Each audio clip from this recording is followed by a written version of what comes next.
What's good, everybody? I'm Keandre, this is HoopIntellect, and welcome back to the channel. And we're fresh off the end of the college season with the Florida Gators obviously winning the national title, so shout out to them. And now we move into what's kind of become the Wild West portion of the year in the portal and NIL era.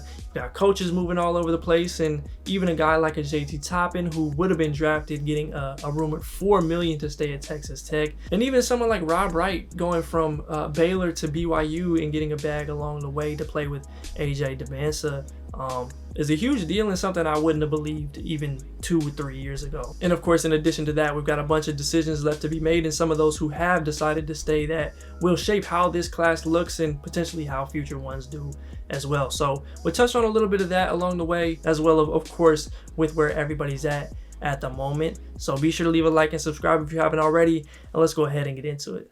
It ended in pretty devastating fashion for Cooper Flagg and Duke this year, but he still put together one of the best freshman seasons we've seen and was actually pretty good in that game against Houston too. His ability to make an impact on both sides of the ball and be the offensive engine for a Final Four team as a 6'9" wing at 18 years old really can't be understated.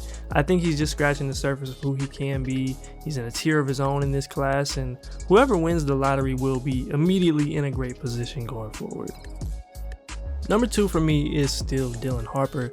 I think he's a cut above the other options. He had one of the most effective driving seasons we've seen from anyone, let alone a freshman, and that constant pressure mixed with the reactive playmaking, the capabilities as a spot-up guy, and size on defense make him a pretty easy prospect to like. Sure, the shooting will need to keep progressing, but he checks most of the boxes I want from a potential top pick, and even though Rutgers didn't have a great record this year, it definitely wasn't his fault.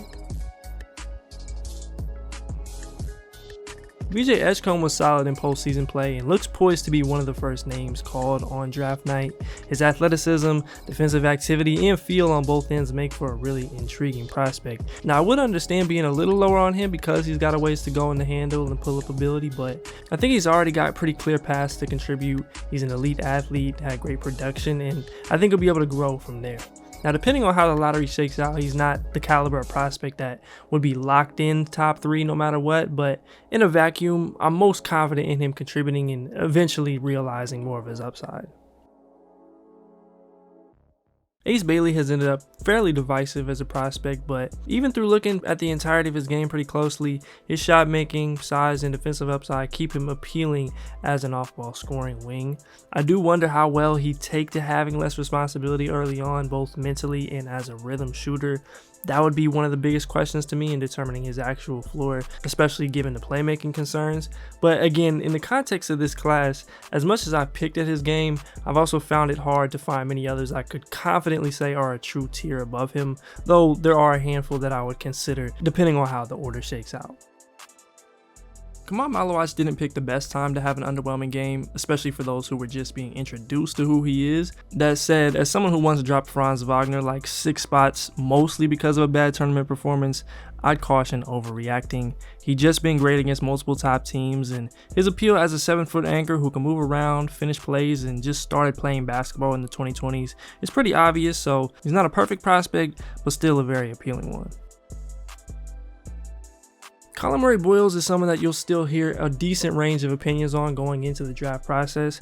I value his defensive versatility, I think it's great. His physicality as a finisher is top notch, and his overall feel for the game makes me confident that he'll find a way to contribute. Now, the shot is still a work in progress in a way that could hinder his NBA success, but that's a risk I think you're willing to take for a 19-year-old who does everything else as well as he does.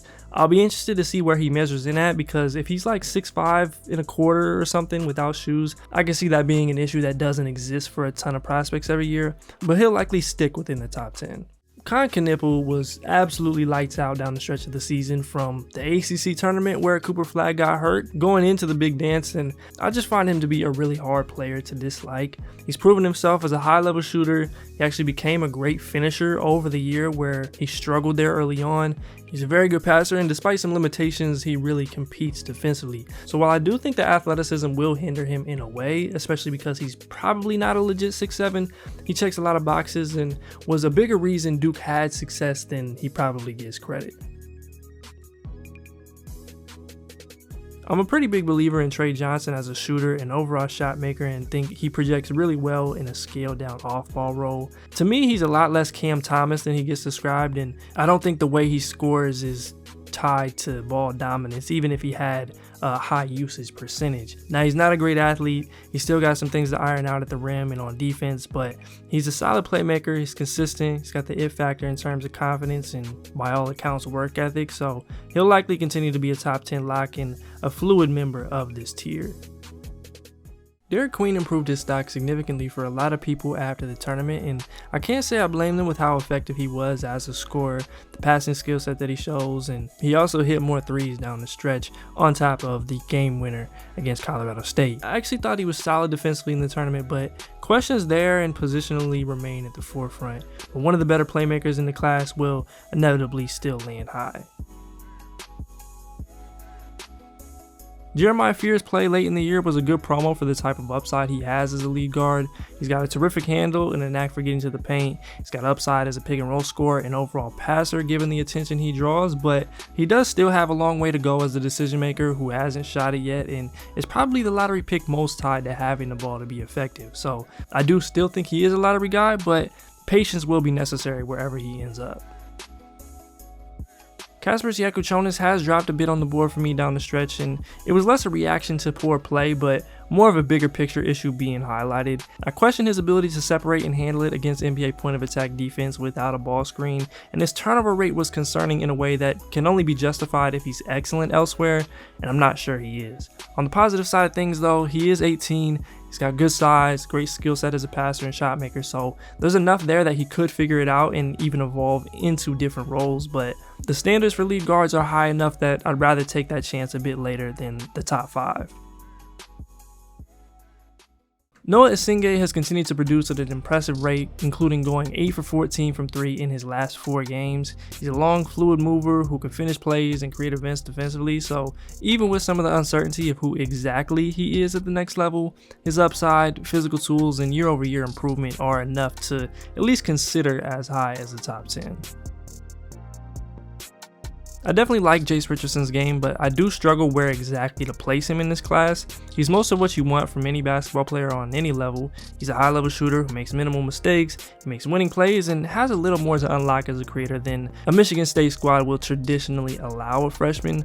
But he is a 6'2" combo guard who isn't a great defender, isn't super physical, and hasn't been much of a passer, so his projection gets a bit tricky. I still think he's got a good shot at contributing for all those reasons we mentioned before, but he's someone I want to come to a better conclusion on in the next few weeks. Thomas Sorber is one of the most interesting stay or go guys in the class. I think if he ends up getting real lottery buzz even with the foot injury, he almost kind of has to leave, but this Georgetown team is going to be really talented next year. I like what he does defensively, even being undersized. He can finish plays, but I am a little less sure of him there because of the athleticism and some of the splits late in the season, but he ultimately projects well as at least a third big and someone I would consider in the top 20. Asa Newell's consistency was as good as any freshman this year. You knew what you were getting every night. He was going to bring it in his energy both on defense and as a cutter and finisher, and I think he's got a great shot at being a rotation forward, and if he shoots it, he'll open up a lot for himself. Now, he is limited as a passer and playmaker, and because he's not an elite rim protector or mover, I'm not sure the upside is super high, but again, he's a really solid bet to contribute. Carter Bryant's game is a toolsy wing who can defend, knock down a shot, and at times flash upside as a connected passer is always going to get teams excited. Now, I have liked him quite a bit all year, even when he wasn't getting minutes, but I do think it can be easy to like the idea of him a little more than his current output, and he's not much of a threat with the ball yet, so there's going to be some things for him to work on before he makes an impact in the league, but he definitely has intriguing upside as a compliment. Nee Clifford was nearly the lead guy on the lone Cinderella everybody was complaining about this tournament not having enough of. He put up 21, 7, and 6 in his last game against Maryland and made a great pass to nearly win it. And overall, his pitch as an all-around wing who is solid defensively, plays well off the ball, and has improved as a shooter and playmaker is really strong for an NBA role player. Now, he is 23, and I'm getting a little closer to having a near rule on how high I think you should take them, but I'm pretty confident he contributes, so he'll end somewhere in this area on the board. Noah Penda slowed down a little bit offensively in the second half of the season and dealt with an injury in that span, but his appeal as a physical wing who can defend in multiple spots, make plays, and has at least improved as a shooter is still appealing in the first round. Rasheer Fleming didn't have a strong finish to the season, going 1 for 14 from 3 in his last 3 games, but there's obviously still a really compelling draft case there. He's a versatile defender with NBA physical tools. He can shoot it off the catch, finish plays, and score in transition. And while I do think the lack of ball skills and passing is important, given he doesn't project as an elite shooter, to me he's got clear first round appeal. Now, I haven't been particularly high on Jaeger Dimon this year, but I did like some of what he did in the tourney, and I think we got a peek into what it looks like when his shot is working. I still have some more worries in the physicality, getting to the bucket consistently, and really maximizing that elite passing skill, especially for as rough as he played against most good teams. But there's still something there I think is worth considering. Jaeger Dimon, pull up 3. There was a point in the middle of the season I was almost positive Will Riley would end up returning as a sophomore, but in his last 15 games, he averaged about 16, 5, and 3. He had that huge game against Xavier in the first round and showed what makes him an intriguing long-term prospect on the wing. The physical element is still going to be everything for him in every part of his game, but I think he could continue to rise in the process as a dribble pass shoot guy who is 6'8".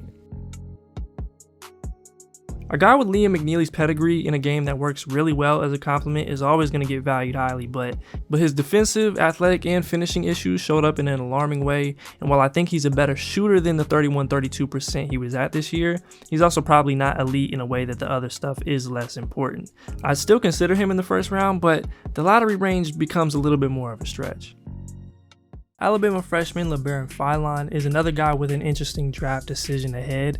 I think he could be a first-round pick as a well-rounded guard who makes winning plays, is a heady playmaker that can get paint touches, and projects favorably on defense, but the questions about the shot and his aggressiveness as a scorer with the ball are still there, but we'll see what he ultimately decides. Yaxel Lindeborg had a ridiculous end to his season, averaging 21 points, 16 rebounds, 5 assists, 3 steals, and 2 blocks in his last 6 games, and he's opted to test the draft waters while also transferring to Michigan. It'll be interesting to see the feedback that he gets and what he ultimately decides. I think the goals of a lot of these guys in the NIL and transfer era has completely shifted with the type of short-term money they're getting thrown at them right now, but a high-field playmaking forward who can defend in multiple spots and has made progress as a shooter, and as an older player, I think he should leave if that opinion is held in the league. I think Nolan Traore is going to continue to have a really wide range. I could see someone still buying his ability to get to the paint, navigate pick and rolls, and make plays, especially because he is a young pro guard and had such a compelling run in the first quarter of last year, but the struggles as a finisher, shooter, and defender make it hard for me to be super high on him, even with some encouraging nights in January and February.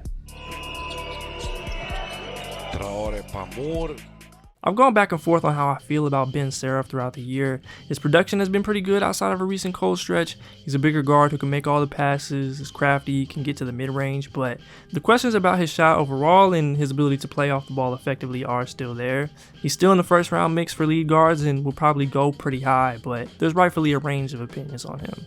2 victories they had. As the backdoor play goes in.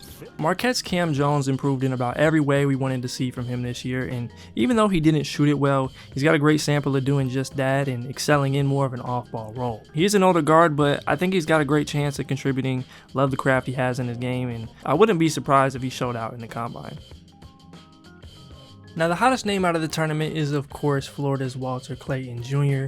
He put together one of the single best tournament runs we've seen, especially from a guard, and ended it off with a national championship, even through a tough game against that Houston defense. He's a big-time shot maker in every way and has improved as a playmaker and defender over the years, so he's put himself at least in first-round contention. I would pump the brakes on top 10 talks and whatever Jay Williams was saying the other day, but you know, we all watched Davion Mitchell get picked 9th to a team that had 2 franchise point guards on it already, so anything is possible, but this is the range I think it makes most sense. I really liked what Danny Wolf did this season for Michigan. His skill set as a big who can really pass and handle it, finish at the bucket, and has the upside to space it is definitely intriguing. Now, where things get tricky is versatility is only that if you have the other things in place. He's basically a giant wing, especially defensively, and also as a roller or rim threat. So it's kind of made me think a little more about what he's going to be asked to do and how much he's getting the ball. But the skill set is unique enough to take at a certain point. Now, Hugo Gonzalez continues to be one of those prospects that's hard to gauge from this distance. He has intriguing priors on the wing as a defender and shot maker, but clear question marks in his shot and decision making, and the fact that he's played such limited minutes with Real Madrid this year make it pretty difficult to feel great about him, but teams will still have had closer eyes on him all year.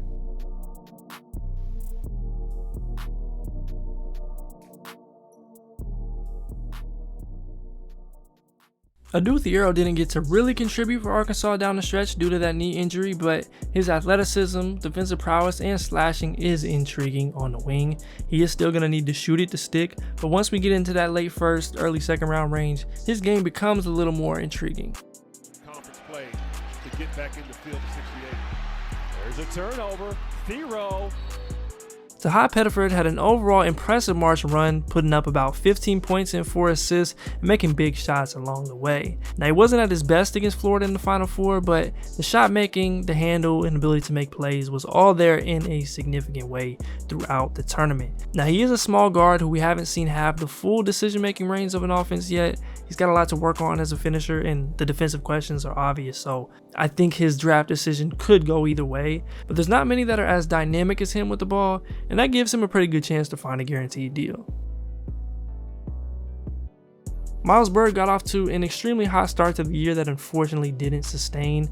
I still think he's an interesting defensive playmaking wing who has some upside as a team playmaker and shooter, but finishing the year as bad as he was at the rim, only 30% from 3 and still physically behind, I'd imagine a return to San Diego State ends up making the most sense for him, but he'll test the waters and see what type of feedback he can get, and long term he's still a prospect that I like. Ryan Kalkbrenner is someone I think could benefit from what could end up being a lot of guys returning to school. We know what he is as a 7-footer who can protect the rim, play drop, and finish plays inside, and that's honestly enough to get into first round conversations even as an older guy.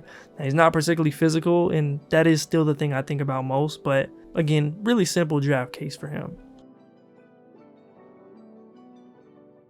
Florida's Thomas Hauck was another one of the biggest risers in the tournament and fully convinced me that he could be a this year guy.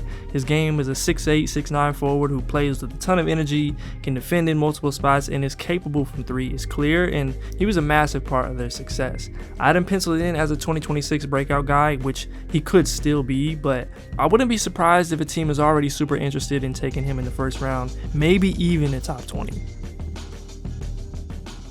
Janai Broome finished the season banged up, but he put up a significant fight in the process. I think he's a fine pick as a potential front court rotation piece. He's got a well-rounded game and was super productive where it counts, but the measurables and lower tier athleticism still kind of surround his projection to me.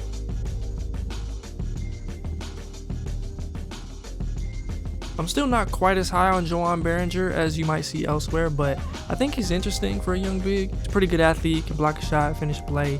Haven't seen the dimensions or elite skills to deserve lottery buzz, but he's someone I imagine a team will talk themselves into pretty high.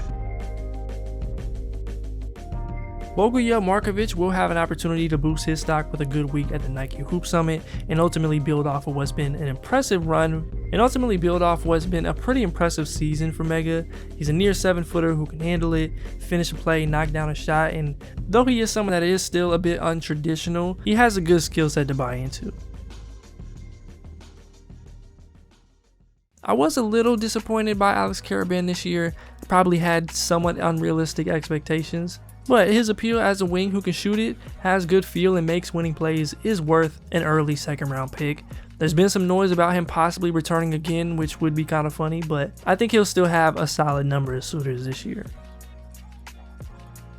If I'm Isaiah Evans, I probably wouldn't be in a rush to declare. I think having a more featured role with another star-studded team in 2026 could get him legitimate first-round looks.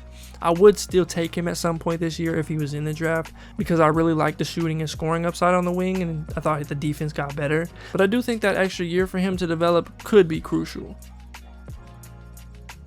Maxime Reynaud's appeal as a floor spacing big who can attack a closeout and score inside is definitely there. He's not the most natural defensive anchor or the most physical, which is traditionally what you'd seek first from role player bigs, but I think the skill set is good enough to justify a pick somewhere in this range. So it was going really well for Tyrese Proctor in the beginning of March. He couldn't miss from 3 and was looking like every bit of the guy that we wanted to see. And then it ended with a rough performance in the Final Four against Houston. Now, it doesn't change my overall feeling about him, but it does unfortunately cement the 3-year sample of inconsistency and underwhelming showings in the games that matter most. Alex Tui is an intriguing early second round play as a 6'8" wing who plays with energy, can defend a couple spots, and makes plays as an off-ball wing. Now, there's still some questions about the shot, though he did improve there. He's not a great athlete, which can be limiting in some spots, but he has positive attributes that should find him a roster spot.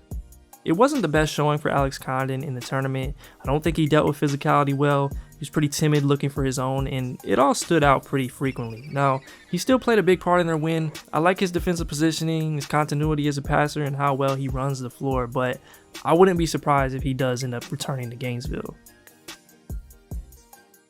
Boogie Fland somehow made a return for Arkansas's tourney run, and you gotta respect the effort to get back out there even if it didn't go well. He's someone I liked a lot coming in, but I'm not 100% sure that starting his NBA clock right now is the best decision. He's still super quick with the ball, is a capable shot maker and a solid passer, but the struggles at and getting to the rim and the standards for small guys to break through are just so much higher than I think the investment that he's currently earned from a team right now.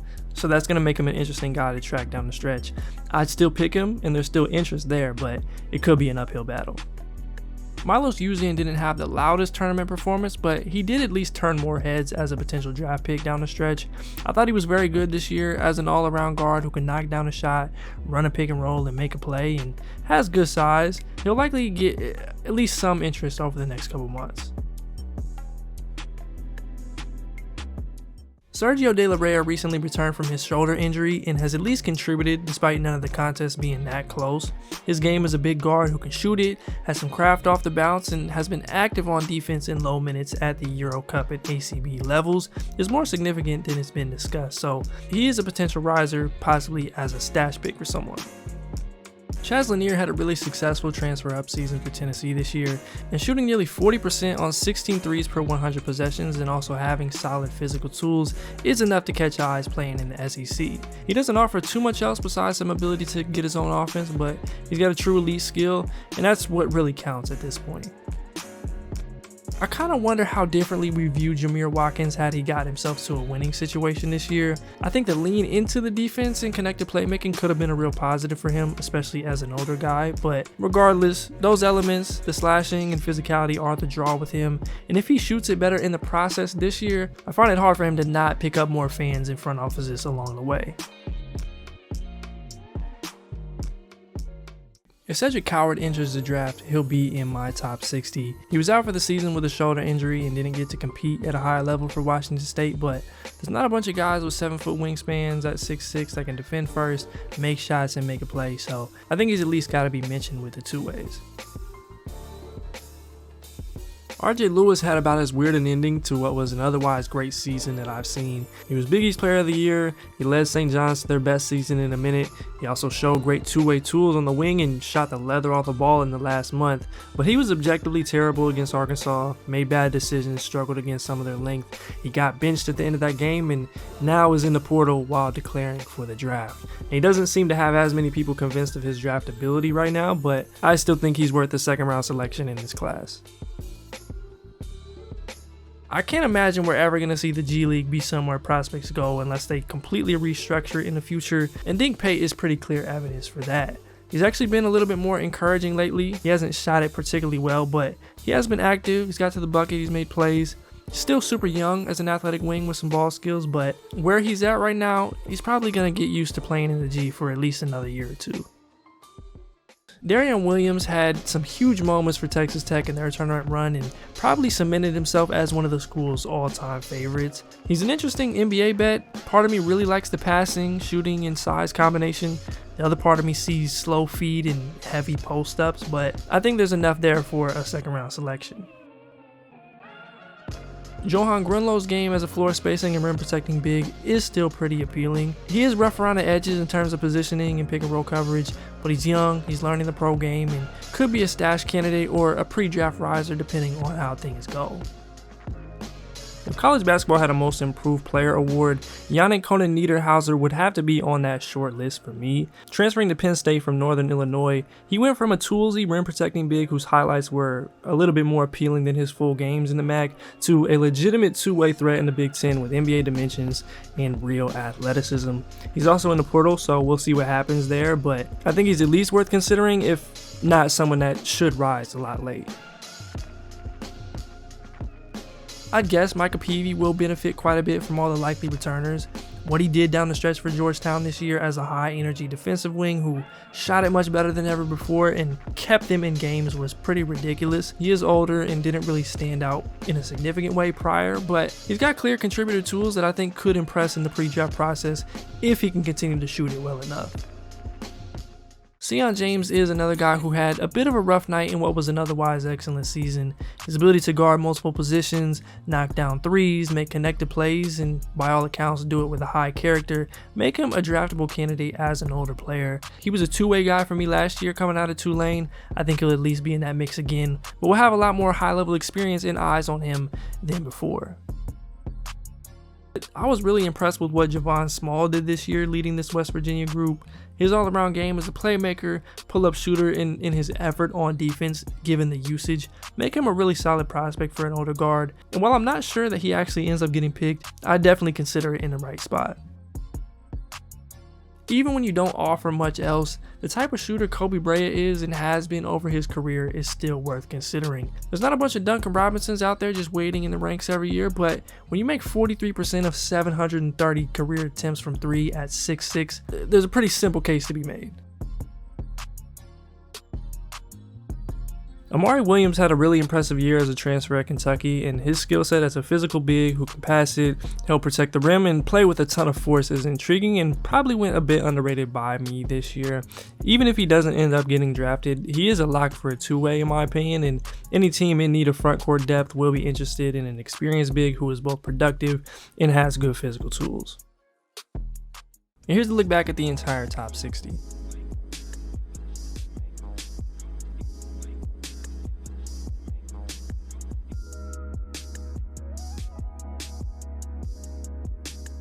So there is a lot that's going on right now that'll impact all of this in a major way. It's been kind of difficult to track transfer moves and declarations in real time, so keep that in mind for some of the names on here. I tried to take as many off that are confirmed not testing the waters as possible, but again, in some cases that could still change. Now, Bennett Sturts is one that has now decided to stay put at Iowa and said he doesn't want to be 1 foot in 1 foot out. But he could have at least knocked on the door of the first round. Like we mentioned, JT Toppin is another guy that's staying put. Ian Jackson is in the portal. Xavier Lee is testing the waters, but it seems like he's choosing between Duke, Florida, and St. John's right now, which seems like that'll be the route that makes most sense for him. It looks like Joshua Jefferson will be staying in college. The Visage twins will both be at Illinois next year. Dalen Swain is somebody I think could have got drafted, but he transferred to Texas with Sean Miller, and it looks like he'll be there for his junior season. So at this point, we're essentially looking at a bunch of freshmen towards the top. We've got a handful of multi-year college guys in the middle, and then another long list of those who just don't have any eligibility left. I think we're going to figure out the consequences of all this in the next couple years, and when it actually makes sense to take that short-term money as opposed to getting a guaranteed NBA deal or just into an organization that'll give you a shot. But it'll really impact this draft specifically, maybe the next 1 or 2 as well. Now there is still some intrigue on others like Hunter Salas, Elijah Martin, Eric Dixon, Max Shulga, Zeke Mayo. I think Hansen Young could see his opportunities grow here. So there are some interesting players, but I'd be lying if I said this was a super deep group when it comes to NBA upside, and that's happening a lot quicker than it has in years past. I appreciate y'all for watching this video, and shout out to everybody who joined the bracket challenge group and definitely those who ended up winning. We had a lot of good brackets in there. I felt like I was gonna have a chance to win it all. Obviously Duke came up short, but you know, I was cooking there at the end. The upset picks is what got me and kind of took me out of contention, but those last couple weeks I was doing my thing. But that might just be the chalk era we're about to get into. But yeah, that's all I really had to say in this one. Be sure to leave a like if you enjoyed, subscribe if you are new to the channel, and leave a comment down below of some of your top risers since the NCAA tournament. As always, I'm Keandre, this is HoopIntellect. Until next time, I'm out.